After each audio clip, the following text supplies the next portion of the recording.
Hello, welcome back to the Performance Cafe. I've missed you guys. It was a good holiday that I was on, and I've had a lot of time to reflect and think, and it was great. But it's really great to be back and coming back with a lot of new plans, thoughts, and a bit new verve and a bit new vigor. And I'm really looking forward to closing out 2020 in a way that's going to set me up for 2021.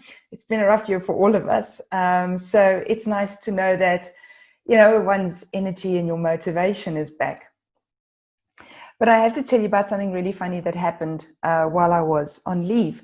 I have a graphic designer who I've been using for years. She's absolutely marvelous. And I asked her to make a small tweak to Performance Cafe. We had created some new branding. So the one was for coffee companions, and the other one is a secret yet to be revealed later this month. And I asked her to make a change. And I know I used to work in marketing. I understand that the change probably took no longer than a couple of minutes to make. And she billed me for it, which is right and fair. And I got the bill, and it wasn't a lot, but I was kind of like, that took her less than 10 minutes. And immediately I caught myself, because that's exactly the kind of thinking from my clients that really gets up my nose. Why do we feel the need to measure excellence and performance in time? So, for example, let's say that it actually did take her less than 10 minutes to do. She's very good, so it probably did. Is that 10 minutes in reality only 10 minutes? So, yes, she sat down and it took her 10 minutes, but what's the cost of the equipment that she purchases that I don't need to purchase because I actually am leasing it through that 10-minute period? Same with fancy software, stock, sort of photo stock sites, that kind of thing. How much does she save me because I don't have to make use of those? Everything gets licensed through the licenses that she has.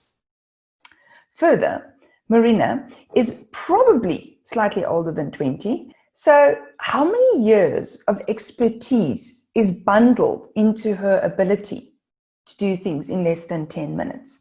As a consultant, one of the things that really gets to me is that the more expertise we have, the less we get paid. Because the more I know, the faster I can do my job, the less I get paid because it takes me much shorter to get it done. There's also then her natural strengths, her creative ability, and her ability to just understand me and know that, this is exactly where her head is going. That's the one fabulous thing about building relationships in business, is when I say to her, please adjust this, she understands all the other aspects I'm going to look at, and automatically she caters for that. She doesn't go, oh, well, you didn't ask for it. She says, no, I know what you're going to be like. And I know that if these don't align, you're going to notice. So even if I give you what you want, but it's not going to be congruent what you would normally want, then I need to work further on that. And so I'd like to thank Marina for actually showing me up for being a bad client in those couple of seconds. And then I would like to ask you as a manager, how much do we underestimate performance in our own team members? How often do we think, well, it was only supposed to be one call and one page that you edited, so how difficult could it be? We don't know. And the reason we don't know is the same reason we have jobs, is that if it was really that easy, if it was that quick to do, and if it took so little skill, well, I'd do it myself.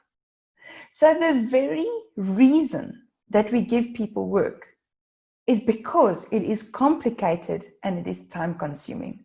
But then we turn around and go, well, why don't they do it faster? It's not that tough. Well, if it wasn't that tough, we wouldn't need them. And I think we do that, and we do that in more way than one. Not only do we take a look at employees and decide how long something should take and whether it is complex, but we also forget how little we know of what it is that they're doing, right? Even if we came up through rank and file and we were doing the same things, technology changes, the tools change. There's now an app for everything. So we don't really understand. So my advice would be, never decide what a performance measure is for a team member. Ask them, what the performance measure is and understand first why it is what it is. And then you can negotiate with them on your expectations. In closing, there's another part of the story I'd like to tell you. So I have the most unfortunate thing about being a little perfectionistic. And unfortunately, it is part of my character that actually weighs on me quite heavily, because I'm very quick to go, oh, that wasn't good enough. Oh, I didn't do it well enough. Horrible setup. Honestly, I don't advise it to anyone. I try very hard not to be too hard on myself. And so when I went on holiday, and you guys sort of noticed it from the video I posted 2 weeks ago, sort of going on holiday, being exhausted, but having that feeling that because of 2020, so much wasn't achieved and so much wasn't delivered on and so many goals weren't achieved. And, you know, I'm not necessarily a negative person, but it did feel like I had gone through 2020 in a bit of a haze and not really achieving anything. And then as I was sitting at the seaside, and heaven, nature is just beautiful and the best place for reflection, I realized that I had not achieved what I wanted to achieve. I didn't achieve the goals I had set out to achieve, but I hadn't done nothing. And Performance Café is one of those things, right?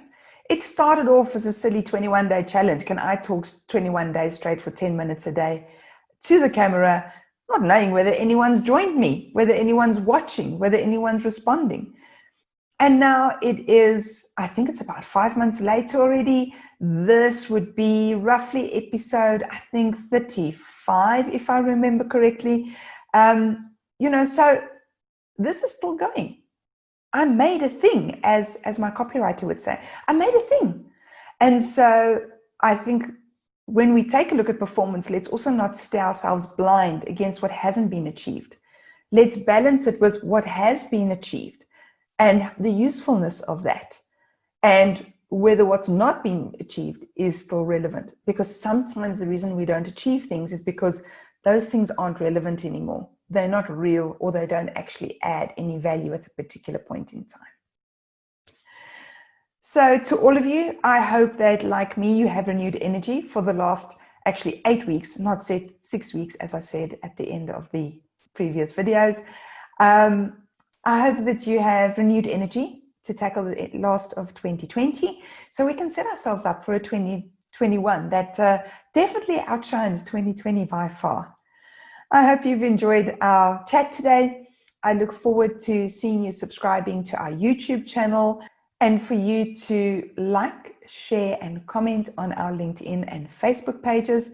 And watch the space. We've got 2 new initiatives launching in the next couple of weeks that I think you'd enjoy. And so it's lovely to be back with you at the Performance Café. And I look forward to Friday, when our next guest, I believe, is David Hull from America, a futurist, and a very interesting discussion. I look forward to seeing you there.